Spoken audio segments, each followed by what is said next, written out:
Hello बच्चों, कैसे हो आप। आज हम इंग्लिश का 25 चैप्टर करेंगे जिसका नाम है लिटिल वर्ड्स। ये मैं आपको एक्सप्लेन करूंगा हिंदी में और इसके साथ साथ मैं आपको इसके क्वेश्चंस भी दूंगा। इसके लिए वीडियो आखिरी तक जरूर देखना, ठीक है। लेकिन इससे पहले अगर आप चैनल पे नए हो तो चैनल को सब्सक्राइब करो और बेल आइकन को प्रेस करो ताकि आपको हमारे नए नए वीडियोस मिले। एंड इस वीडियो से पहले मैंने बाकी चैप्टर्स आपको दे दिए, अगर आप नहीं देखे तो देख लो। और इस वीडियो के डिस्क्रिप्शन बॉक्स में और कमेंट सेक्शन में मैंने एक लिंक दिया, उस पर आप क्लिक करोगे तो आपको हमारे सारे वीडियोज मिल जाएंगे, ठीक है। चलो अभी स्टार्ट करते हैं। यहाँ पे देखो आपको क्या बोला है, लिटिल वर्ड्स। लिटिल मतलब बच्चों छोटे, वर्ड मतलब शब्द, मतलब छोटे शब्द। देखो बच्चों, पोएम में ये बताया कैसे छोटे शब्द से एक दूसरे की दोस्ती टूट जाती है और फिर उससे जुड़ भी जाती है, ठीक है। देखते हैं, ये दो दोस्तों के बारे में है, ठीक है। तो इसमें ये भी बताया कैसे हमें ध्यान से शब्दों को यूज करना चाहिए, इस्तेमाल करना चाहिए। देखते हैं अभी क्या है, ये देखो। Yes you did too, I did not. Yes मतलब बच्चों हाँ, यू मतलब तुम, डिड मतलब बच्चों करना, आई मतलब मैं, नॉट मतलब बच्चों नहीं। तो देखो ये जो बच्चा है ये दूसरे बच्चे से क्या बोल रहा है, अपने दोस्त से क्या बोल रहा है कि हाँ तुमने किया है। तो ये बच्चा क्या बोल रहा है, नहीं मैंने नहीं किया है। तो बच्चों देखो क्या बात हो सकती है। तो देखो हो सकता है ऐसा कुछ हुआ होगा, दोनों में झगड़ा हो रहा है, इसके लिए ऐसा दोनों बच्चे बोल रहे हैं, ठीक है। आगे देखो क्या है। Thus, by unkind little words, two fond friends were parted. Unkind मतलब बच्चों निर्दयी। लिटिल मतलब बच्चों छोटे, वर्ड मतलब शब्द, फॉन्ड मतलब बच्चों करीबी या तो बोल सकते हो अच्छे, फ्रेंड मतलब दोस्त, पार्टेड मतलब बच्चों अलग होना। तो क्या बोला यहाँ पे कि देखो ऐसे कुछ छोटे शब्द जो है जो हमें नहीं इस्तेमाल करना चाहिए, उसकी वजह से दो करीबी दोस्त अलग हो गए। क्योंकि देखो ये एक दूसरे को बोले नहीं तुमने किया, नहीं तुमने किया, ऐसे करने की वजह से इन दोनों की दोस्ती टूट गई। I am sorry so am I. I मतलब बच्चों मैं, सॉरी मतलब बच्चों माफ़ी मांगना, आई मतलब मैं। देखो बच्चों, तो फिर देखो ये अब क्या कर रहे हैं, अब ये बच्चा बोल रहा है कि मुझे माफ़ कर दो, अभी दूसरा बच्चा बोल रहा है हाँ मुझे भी माफ़ कर दो। तो देखो अब दोनों माफ़ी मांग रहे हैं। हो सकता है देखो माफ़ी क्यों मांग रहे होंगे, क्योंकि देखो इनकी मम्मी को पता चला होगा, तब ये इनकी दोस्ती कराए होंगे, या तो खुद ये समझ गए होंगे कि हमें अपनी दोस्ती नहीं तोड़नी चाहिए, इसके लिए ये दोनों एक दूसरे से सॉरी बोल रहे हैं। चलो अभी आगे देखते हैं क्या है। दस the little quarrel ended. Little मतलब बच्चों छोटा, कोरल मतलब बच्चों आप बोल सकते हो झगड़ा, एंडेड मतलब बच्चों खत्म होना। तो यहाँ पे क्या बोला है कि ऐसे देखो छोटे से शब्द जैसे सॉरी मतलब माफ़ी मांगने वाले शब्द से इन दोनों के जो झगड़ा है वो खत्म हो गया। Thus by loving little words two bonded hearts were mended. Loving मतलब बच्चों प्यारे, लिटिल मतलब बच्चों छोटे, वर्ड्स मतलब बच्चों शब्द, बॉन्डेड मतलब बच्चों मिलना, हार्ट मतलब बच्चों दिल, मेंडेड मतलब बच्चों जुड़ना या तो मरम्मत होना। क्या बोला यहाँ पे कि इस तरीके से ये जो छोटे प्यारे से शब्द है इससे दोनों दोस्त मिल गए और उनके दिल भी जो टूटे हुए थे वो वापस जुड़ गए, वो वापस सही हो गए, ठीक है बच्चों। तो यही हमें यहाँ पे देखो, ये किसने लिखा है, बेंजामिन कीच, इन्होंने ये पोएम लिखा है।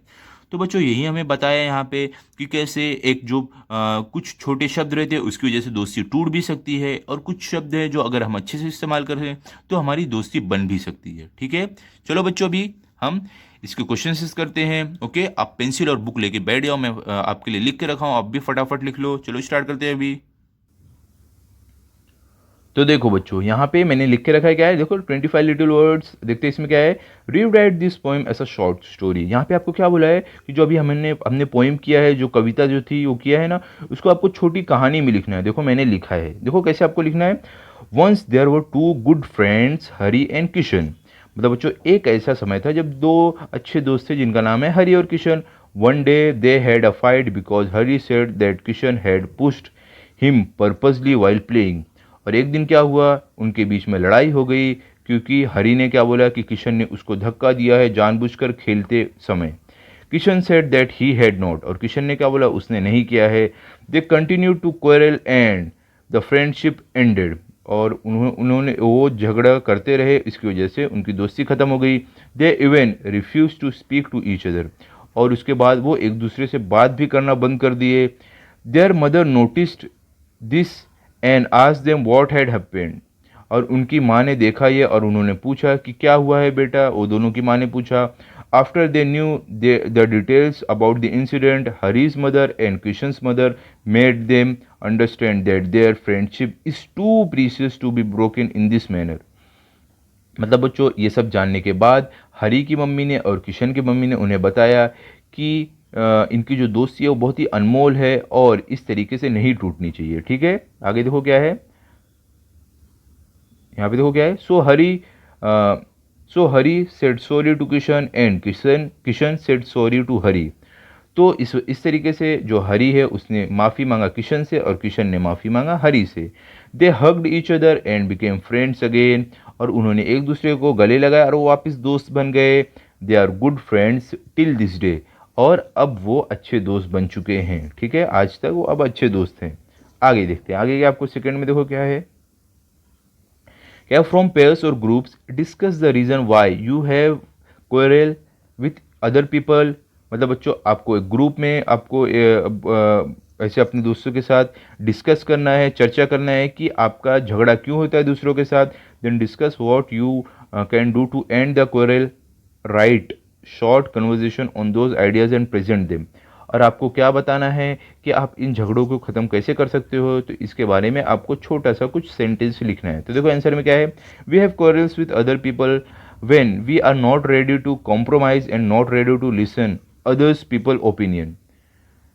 यहाँ पे क्या बोला है बच्चों, हमारा झगड़ा दूसरे के साथ इसके लिए होता है जब हम कुछ भी कॉम्प्रोमाइज़, मतलब बच्चों एक दूसरे के जब बातें हैं जब नहीं सुनते हैं, इसकी वजह से हमारा झगड़ा होता है दूसरों से। या तो हम एक दूसरे की जो ज़रूरत है उसमें उसको हम नहीं समझते हैं, तब होता है झगड़ा। आगे क्या है देखो, we can stop this quarrel by compromising with each other and by listening others opinion. और हम इस झगड़े को ख़त्म कर सकते हैं एक दूसरे की ज़रूरत समझने के बाद और दूसरों की बात सुनने के बाद। ठीक है, जो अच्छी बातें हैं वो। ओके, आगे देखो क्या है, थर्ड में आपको देखो क्या दिया हुआ है, यहाँ पे है आपको पंक्चुएट द फॉलोइंग। मतलब बच्चों यहाँ पे आपको कुछ गलत लिखा हुआ है उसको आपको सही करना है। ठीक है, क्या है देखो, येस यू डिड टू, तो आपको देखो यहाँ पे देखो, यहाँ पे आपको फुल स्टॉप आखिरी में नहीं दिया हुआ है और इसको आपको देखो ऐसे करना है। तो देखो इस तरीके से आपको लिखना है, यस यू डिड टू, ऐसे आपको लास्ट में फुल स्टॉप देना है और यहाँ से देखो साइड साइड से ऐसे आपको इसको डालना है ब्रैकेट में। आगे सेकंड क्या है देखो, आई डिड नॉट, तो यहाँ पे देखो आपको कैसे लिखना है, आई डिड नॉट, आपको आई कैपिटल लिखना है और लास्ट में फुल स्टॉप लगाना है, इस तरीके से आपको लिखना है। थर्ड क्या है, आई एम सॉरी, मतलब मुझे माफ़ कर दो, तो देखो आपका आई स्मॉल है, इसको कैपिटल में लिखना है और यहाँ पे फुल स्टॉप लगाना है, देखो आई एम सॉरी ऐसे लिखना है। आगे देखो आपको फोर्थ में क्या है, सो एम आई, देखो सो देखो एस आपको कैपिटल नहीं है, आई भी कैपिटल नहीं है और फुल स्टॉप भी नहीं है, तो आपको क्या करना है देखो ऐसे सो एम आई ऐसे लिखना है। ठीक है, तो बच्चों यहाँ पे हमारा ये चैप्टर कंप्लीट हो गया है। अभी अगले वीडियो में आपको नेक्स्ट चैप्टर दूंगा, तो आप इस चैप्टर को अच्छे से पढ़ लो और लर्न कर लो ताकि अगर आपका टेस्ट हो तो आपको फुल मार्क्स आए। अभी मिलते हैं अगले वीडियो में, तब तक के लिए गुड बाय। अगर आपको ये वीडियो अच्छा लगा तो आप इस वीडियो को लाइक करो, शेयर करो एंड चैनल को सब्सक्राइब करो। Thank you.